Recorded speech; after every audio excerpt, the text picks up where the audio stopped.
Assalamualaikum warahmatullahi wabarakatuh. Kami dari kelas akuntansi A2 kelompok 2 Sistem Pengendalian Manajemen. Kami akan menyampaikan bab 3 mengenai pengendalian terhadap tindakan, personel, dan budaya. Pengendalian hasil bukan merupakan satu-satunya bentuk pengendalian. Perusahaan dapat menambah atau mengganti pengendalian hasil dengan bentuk pengendalian lainnya dengan tujuan untuk membuat karyawan bertindak sesuai dengan apa yang diharapkan oleh perusahaan tersebut. Pertama, pengendalian tindakan ialah memastikan karyawan untuk melakukan atau tidak melakukan tindakan tertentu yang dapat menguntungkan atau merugikan perusahaan tersebut.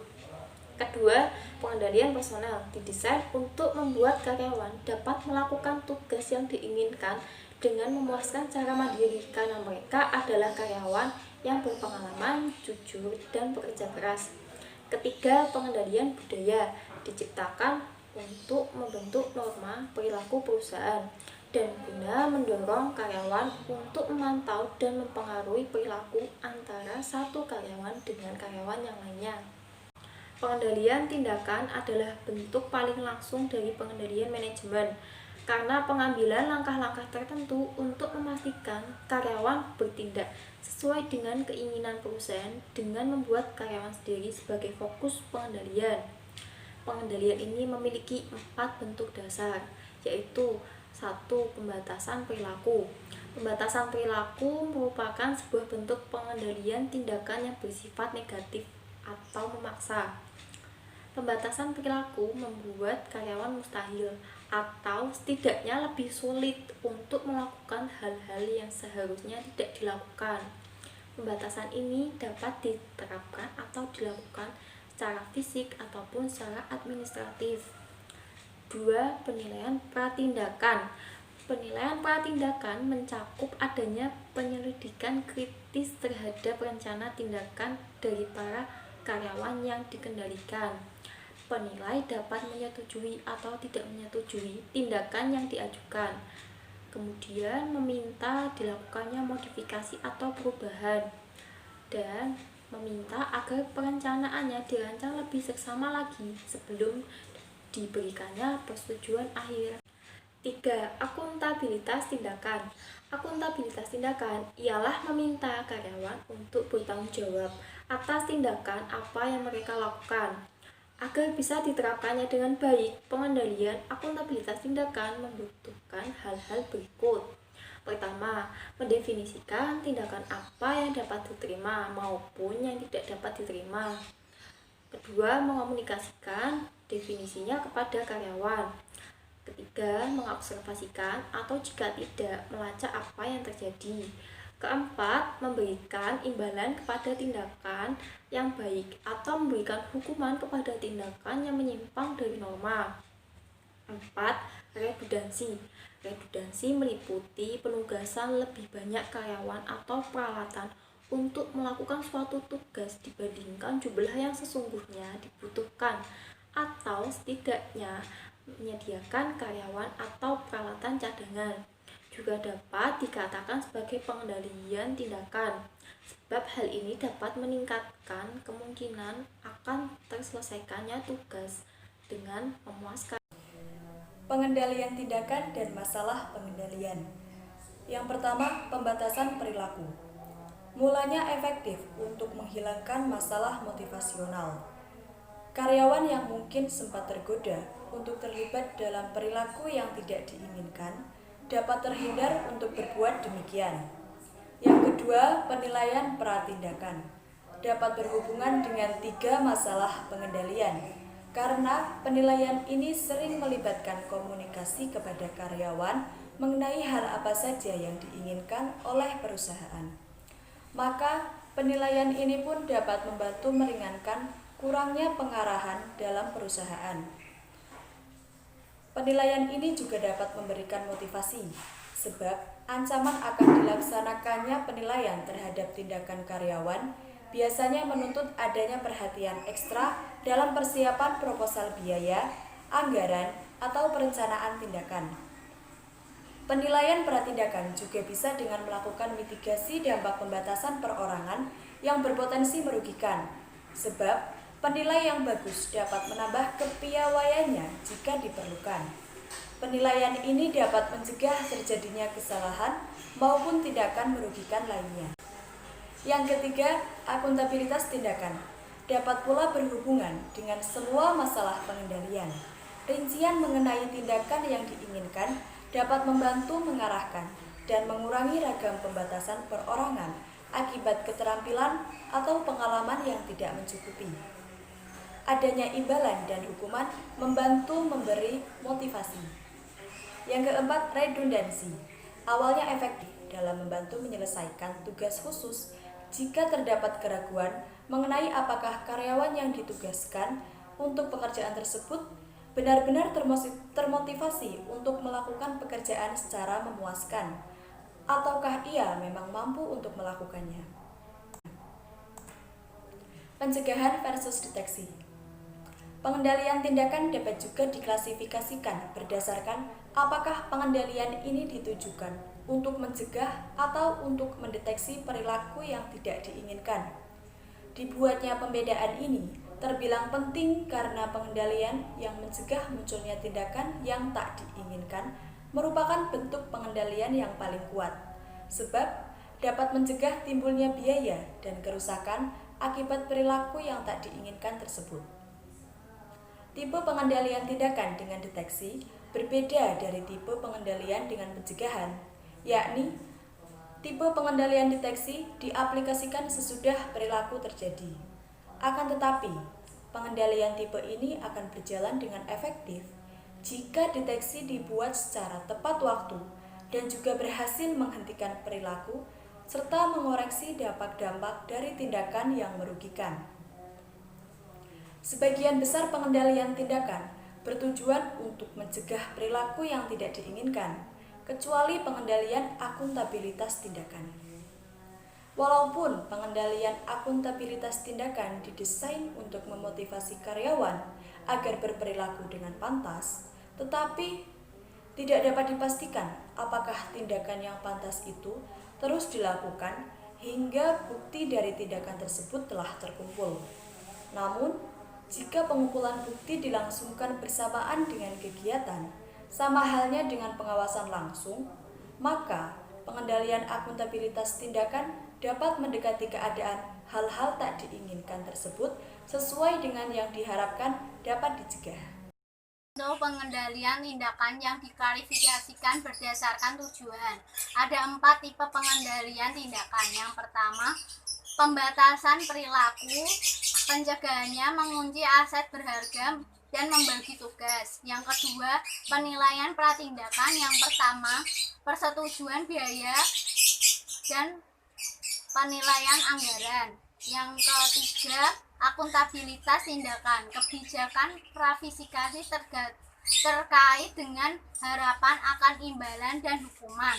Deteksinya adalah audit internal yang berorientasi kepada kepatuhan.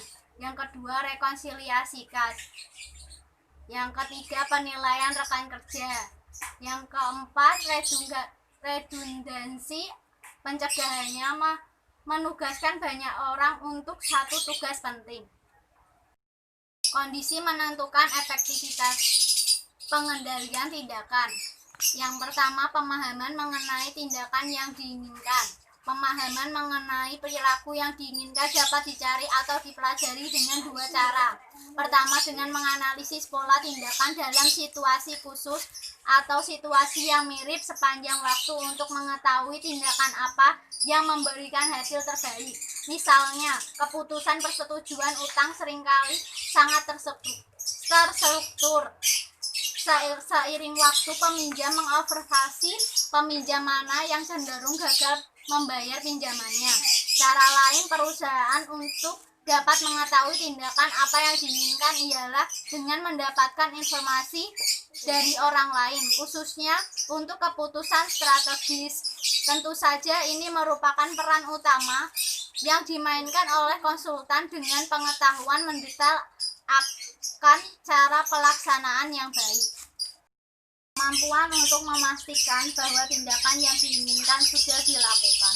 Mengetahui bahwa tindakan yang sudah inginkan ternyata tidak memadai untuk memastikan tindakan yang baik. Perusahaan harus mampu memastikan dan mengobservasikan bahwa tindakan yang diinginkan sudah dilakukan. Kemampuan ini bervariasi di antara lain pengendalian yang berbeda. Efektivitas dari pembatasan perilaku dan penilaian tindakan bervariasi secara langsung dengan rehabilitasi alat fisik atau prosedur administratif yang dimiliki perusahaan untuk memastikan bahwa tindakan yang diinginkan sudah dilakukan. Dalam banyak kasus, alat dan prosedur ini tidak bekerja efektif. Contohnya, pialang mata uang yang nakal di Alfris Finansial yang kehilangan sekitar 700 juta dolar dalam pasar valuta asing. Disebut-sebut sudah menargetkan semua titik kontrol dalam sistem dan secara sistematis sudah menemukan cara untuk mengakalinya. Saat ini ia dipanggil oleh manajer karena telah melebihi batas dagangnya. Ia mengeluhkan bahwa sistem pemantauan resiko yang terkomputerisasi yang ia gunakan untuk memeriksa ekspresi resikonya sepanjang hari terlalu sulit untuk dipakai. Ia berhasil lolos guna menutupi kerugiannya. Ia diduga mulai menjual kontra opsi palsu. Praktik ini pun tidak cepat terdeteksi sebagian karena untuk bertanggungjawaban memantau dan melaporkan resiko valuta asing milik pialang tersebut dibebankan kepada seorang anggota staf yang masih junior dan relatif belum berpengalaman. Contoh seperti ini konsisten dengan temuan dari jumlah survei mengenai penipuan yang menyebutkan bahwa penipuan terjadi tidak terdeteksi karena buruknya pengendalian internal.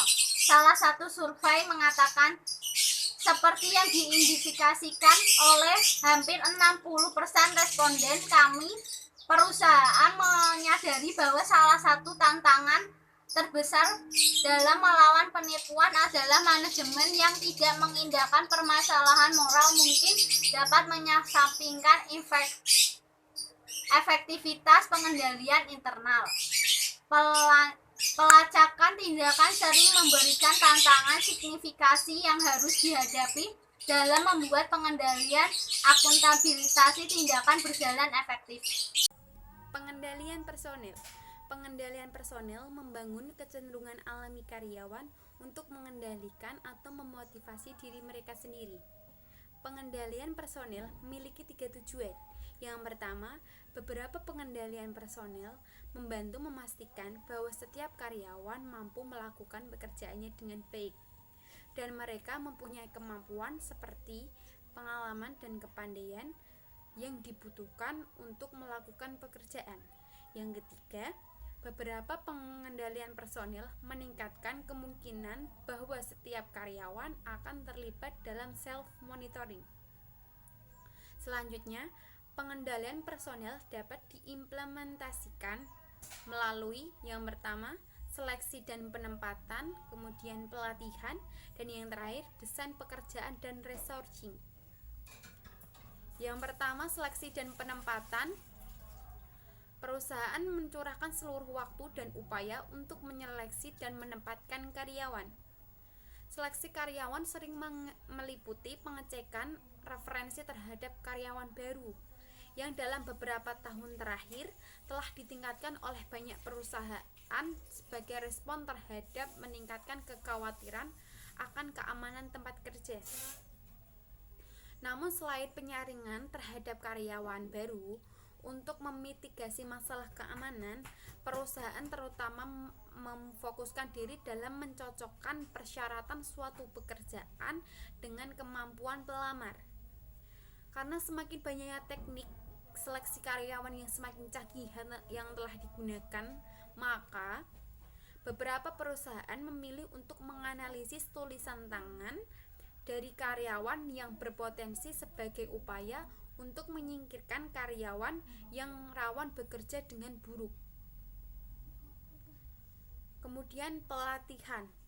Pelatihan adalah cara umum lainnya untuk meningkatkan kemungkinan karyawan melakukan pekerjaan dengan baik. Pelatihan dapat memberikan informasi yang bermanfaat mengenai tindakan atau hasil seperti apa yang diinginkan oleh perusahaan dan cara terbaik untuk melaksanakan suatu tugas. Pelatihan juga dapat memberikan dampak motivasional yang positif terhadap karyawan, dapat diberi rasa profesionalisme yang lebih besar, dan mereka seringkali lebih terpancing untuk melakukan pekerjaan dengan baik jika pekerjaan tersebut sesuai dengan apa yang mereka pahami. Banyak perusahaan menggunakan program pelatihan formal seperti dalam pengaturan ruang kelas untuk meningkatkan keterampilan personel mereka. Desain pekerjaan dan persediaan sumber daya yang dibutuhkan. Cara lain untuk membantu karyawan bertindak tepat ialah memastikan bahwa pekerjaan dirancang untuk memungkinkan karyawan yang termotivasi dan berkualitas untuk meraih sukses secara bersama-sama.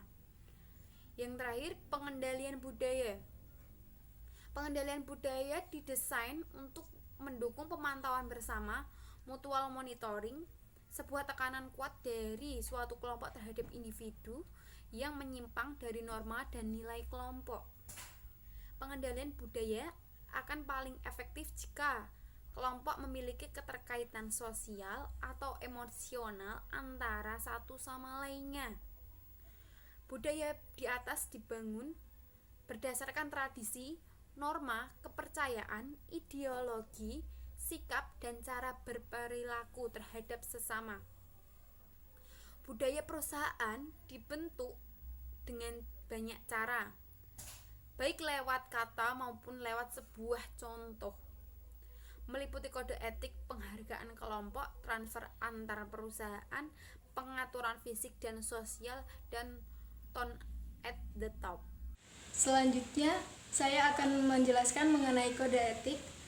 Kebanyakan perusahaan dengan ukuran di atas minimal berupaya untuk membentuk budaya perusahaan mereka melalui kode tingkah laku, kode etik, kredo perusahaan, atau pernyataan visi misi ataupun filosofi manajemen. Kode didesain untuk membantu karyawan memahami perilaku yang diharapkan meski tidak ada peraturan yang spesifik. Itu pun kodenya lebih didasarkan pada prinsip dibandingkan hanya didasarkan pada peraturan. Beberapa kode etik memang tidak efektif, yang berarti karyawan menilai kode etik sebagai hal yang paling terkait dengan hubungan kemasyarakatan dan bukan sesuatu yang dianggap serius. Beberapa kode etik tidak berhasil karena kode etik tidak didukung oleh kepemimpinan yang kuat dan tone from the top yang kuat. Selanjutnya, imbalan kelompok. Penyediaan imbalan atau insentif yang didasarkan pada pencapaian kolektif juga mendukung pengendalian budaya. Rencana insentif yang berdasarkan pada pencapaian kolektif tersebut bisa berwujud dalam berbagai bentuk. Contoh umumnya adalah bonus, pembagian laba atau profit sharing, atau pembagian keuntungan atau gain sharing yang memberikan kompensasi berdasarkan pada kinerja perusahaan atau entitas secara keseluruhan atau alih-alih secara individu, berkenaan dengan keuntungan dan reduksi biaya atau cost reduction. Dengan imbalan kelompok, hubungan antara upaya individu dan hasil yang diberikan, imbalan tergolong lemah atau setidaknya dilemahkan. Oleh karenanya, motivasi untuk mendapatkan imbalan tidak termasuk dalam dorongan utama yang dipengaruhi oleh imbalan kelompok. Justru komunikasi harapan dan pemantauan utamalah yang termasuk di dalamnya. Bukti lain dari keberhasilan imbalan berasal dari pekerjaan yang menggambarkan pengalaman perusahaan dengan program yang dikenal sebagai Open Book Management atau OBM, yaitu ketika imbalan kelompok merupakan unsur yang penting. Selanjutnya, pendekatan lain untuk membentuk budaya perusahaan. Pendekatan umum lain untuk membentuk budaya perusahaan meliputi transfer antar perusahaan, fisik dan sosial. Transfer antar perusahaan atau rotasi karyawan membantu menyebarkan budaya dengan memperbaiki sosialisasi karyawan dalam perusahaan, memberikan mereka apresiasi terhadap masalah yang lebih di berbagai bagian dari perusahaan. Beberapa perusahaan, seperti perusahaan teknologi di Silicon Valley, telah menciptakan budaya informasi dengan pengaturan kantor yang terbuka dan kode penggunaan pakaian casual yang mengirimkan pesan mengenai arti penting inovasi dari kesetaraan karyawan. Oke, selanjutnya, pengendalian personil atau budaya dan masalah pengendalian. Masalah akan kurangnya pengarahan dapat diminimalkan. Sebagai contoh, dengan merekrut orang yang sudah berpengalaman, dengan menyediakan program pelatihan maupun dengan menugaskan orang baru untuk bekerja dalam kelompok yang akan memberikan pengarahan yang baik. Semua perusahaan bergantung kepada karyawannya sampai batas tertentu untuk mengarahkan dan memotivasi bagi diri mereka. Beberapa sistem pengendalian perusahaan didominasi oleh pengendalian personel. Yang kedua, efektivitas pengendalian personel atau budaya. Namun, derajat efektif atau tidaknya pengendalian personel atau budaya berbeda-beda pada tiap individu, kelompok, komunitas, dan masyarakat. Beberapa orang lebih jujur daripada yang lainnya. Dan beberapa komunitas dan masyarakat memiliki ikatan emosional yang lebih kuat di antara anggotanya. Budaya yang terlalu kuat bisa pula merugikan, khususnya ketika mereka perlu perubahan. Nah, kita memasuki ke kesimpulan. Dalam bab ini, kami memberikan penjelasan tentang tipe pengendalian yang paling langsung, pengendalian tindakan yang memiliki sejumlah bentuk yang berbeda, yaitu pembatasan perilaku, penilaian pratindakan, akuntabilitas tindakan, dan redundasi. Pengendalian tindakan merupakan tipe pengendalian manajemen paling langsung, sebab pengendalian tindakan memastikan perilaku tepat yang ditampilkan oleh orang-orang yang harus diandalkan oleh perusahaan dengan berfokus langsung pada tindakan mereka. Itulah kesimpulannya. Konteks berikutnya, studi kasus Alcon Laboratories Inc. Alcon Laboratories Inc. didirikan pada 1947 di Fort Worth, Texas oleh dua orang. Orang itu adalah apoteker William C. Corner dan Robert D. Alexander, yang melihatnya perlunya obat-obatan ophthalmologisal yang lebih akurat, steril, dan stabil, atau yakni obat-obatan yang digunakan dalam perawatan cacat mata dan perawatan mata. Di awal tahun 1985, George Leons, wakil Direktur Senior dari Ilmu Pengetahuan dan Teknologi atau IPTEK di Alcon Laboratories Inc. menunjukkan keprihatinannya terhadap tantangan yang dihadapi perusahaannya dalam mengukur produktivitas kegiatan penelitian dan pengembangan. Dalam mengelola fungsi penelitian harus mengatasi 3 masalah yang tidak hanya sulit namun juga penting. Yang pertama adalah beberapa banyak biaya yang harus dihabiskan untuk R&D. Kedua adalah bagaimana cara mengalokasikan sumber daya di antara berbagai program dan proyek. Ketiga adalah bagaimana memastikan bahwa sumber daya tersebut digunakan secara efektif. Dari ketiga pertanyaan tersebut, perusahaan paling khawatir pada masalah ketiga, yaitu bagaimana mengendalikan penggunaan sumber dayanya. Perusahaan Alcon Laboratories Inc. dibeli oleh Nettles SA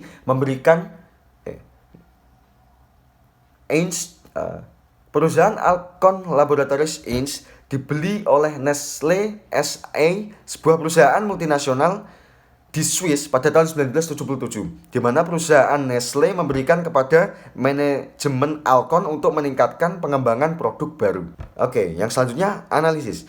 Pengendalian budaya yang dilakukan perusahaan Alcon Laboratories Inc. menginginkan perusahaan bisa maju dengan pesat dengan memanfaatkan sumber daya dengan maksimal.